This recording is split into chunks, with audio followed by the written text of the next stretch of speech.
Horror Lies. Hey guys, Rob from Georgia here with you. I'm your Wednesday evening host normally, but this is a Tuesday fill-in, and it is week 392.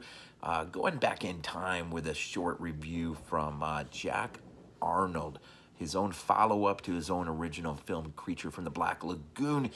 A year later, we'll follow it up with Revenge of the Creature. Only one returning member from the original film, the guy that mans the boat that takes a crew, in this case from Ocean Harbor, down to the original site of the Black Lagoon where the creature was originally found. And with a new crew from this ocean park place where, you know, sort of like an ocean or a Sea World type place. And their whole point here is to actually catch the creature. And they will catch the creature. And they will bring the creature back. Almost sort of a la King Kong from the early 30s, right? They will bring it back and they will have it on captivity for all the people to watch and look at while they're studying it. And things, as you can imagine, will go really super bad. But that in a minute. There's a few things about this movie that are is very interesting. Again, the Universal released DVD, the Legacy Collection, all three films. The Creature That Walks Amongst Us, I think, is the third piece. And some documentaries in there, some commentaries, film historians and stuff, some good stuff. But a few notable things. I didn't realize the original Creature was released in 3D. Its follow-up, Revenge of the Revenge of the Creature, will also be released in 3D. But what I really didn't know was, and I'm not sure why I can't remember this, but 1982, it was released to TV for the first time in 3D. And I guess what they did is they put 3D glasses in selected newspapers. I guess there was even places maybe you could go pick up, or maybe it was sent to you in mail. I don't know, but I was 12 and I don't remember that. So that is interesting. It is the only film to be a follow-up to its original, where both were released originally in 3D. Which is interesting.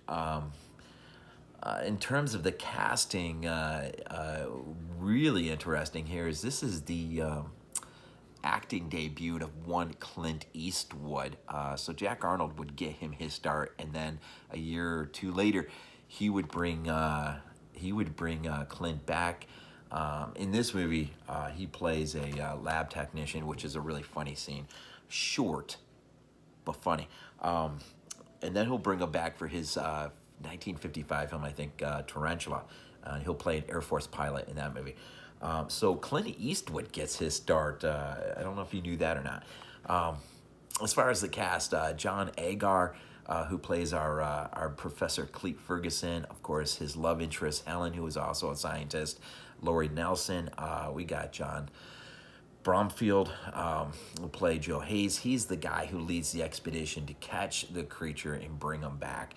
And of course, Nestor Paiva, who plays Lucas.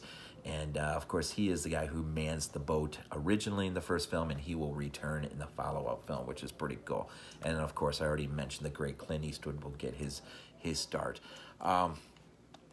Jack Arnold. Besides Tarantula and the Creature films, in the 70s, he'll go on to direct a whole lot of TV, including The Brady Bunch and Wonder Woman and Hardy Boys. And I think he'll begin to wrap things up with Buck Rogers. The cinematographer will work on things like Mystery of the Wax Museum in the 30s. And trying to think here, Henry Mancini will be part of the music. Of course, he'll go on to do one of my favorite movies from the 70s, Nightwing, which is pretty cool. And then Bud Westmore will handle much of the effects in terms of the creature and whatnot. And he'll go on to do movies I'm sure we've all heard of, things like Soylent Green, the Andromeda Strain, tons of TV stuff, like most of these guys, tons of TV stuff. Um, so anyways, back to the movie. Maybe the most fascinating thing about this movie is Leonard Maltin pointed this out sometime back. Well, back when he was reviewing Jaws 3D, he made the point to mention that that film was almost all but a, well, these aren't his words exactly, but a partly my words too, a perfect lift of the Revenge of the Creature. And when you watch Revenge of the Creature, if you've never seen this movie, Revenge of the follow-up, and you watch Jaws 3D, it is amazing the similarities between those films. There are so many scenes that just strike you as having, from Revenge, having influenced the makers of Jaws 3D very closely. Of course, Revenge, I think, might be the first movie that ever really showed the capture and forced captivity of a monster in a place like a Sea World type environment, where when you have the infamous breakout and the creature breaks loose from its confines, there is, of course, the trampling of people over one another to try to get out of the way, and not a lot of crazy stuff in terms of what the creature does. He pretty much just makes a beeline for the ocean, and then from there on, it is pretty much not so much a chase after him, because they really have no idea where he's gone, but he will actually stalk his new love interest, the creature's new love interest in this movie. He'll actually stalk her and Professor Ferguson there, to the point where that will carry us to the very end climax deal, where unfortunately things don't end too well for the creature. But it is a fun movie, especially when you love Jaws 3D as much as I do. It's interesting to see an old film that influenced it so much. And I'm just thinking about Glenn, BDG Reviews. You will definitely be interested to know that John Agar, who plays our lead role, was also in Nightbreed. He was Decker's victim. So I don't know if you remember that. It's been so long since I've seen Nightbreed. And he also would go on to be in the segment entitled I in the John Carpenter anthology BodyBags. So he went on to do some other genre things much later on in his career. Trying to think, there's a lot of trivia that goes with this movie. I remember watching a documentary once where they do a lot of, when the creature is held in captivity, they actually have him in an actual aquarium with other creatures. And so when they go in there to study this creature, the actors are actually in the environment surrounded by other predators, which is really fascinating. And I think, if I remember right, I think they just had the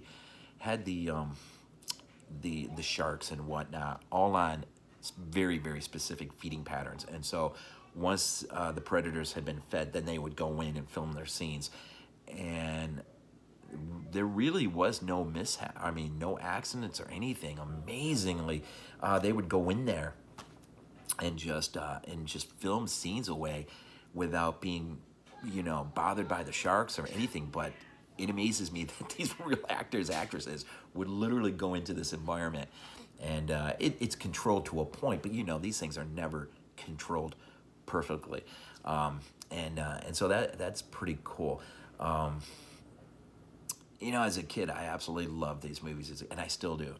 My appreciation is much different for these movies than they were when I was a kid, but I grew up on this stuff.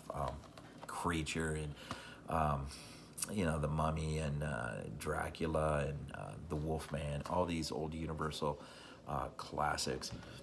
And not much different from here with Creature or Revenge of the Creature.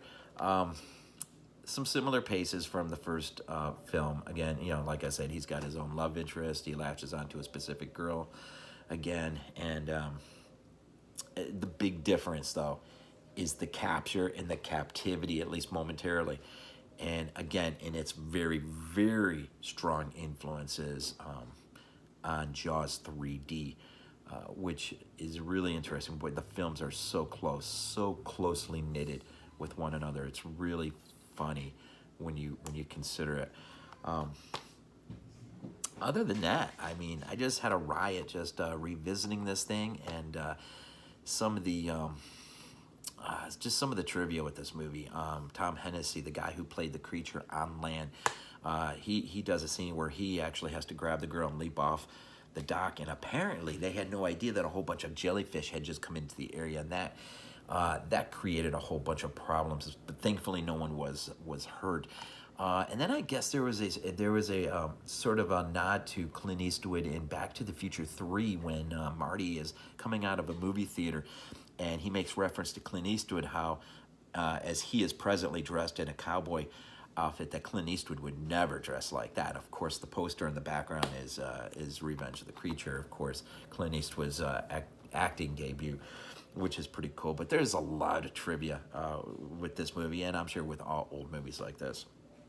So, in week 392, as a fill-in on this Tuesday, I thought I would just share a little bit of some old, but very, very, very, very classic stuff from the good old days. And tomorrow, I'll have a regular review up on my normal Wednesday, looking at the cult classic Escape from New York. And then, of course, next week is 88 Films, our label week.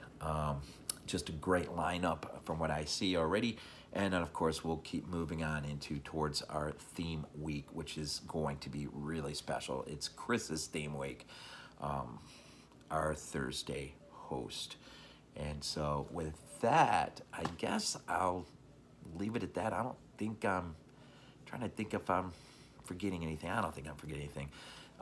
Great movie, great trilogy. The third one is maybe the most different from the first two, in which the creature they attempt to make a full transition back into a person, which is really kind of odd that they sort of went off that way. But Creature from the Revenge of the Creature from the Black Lagoon, here on your Tuesday, fill-in on week 392. As always, we end these things off with Go Bills.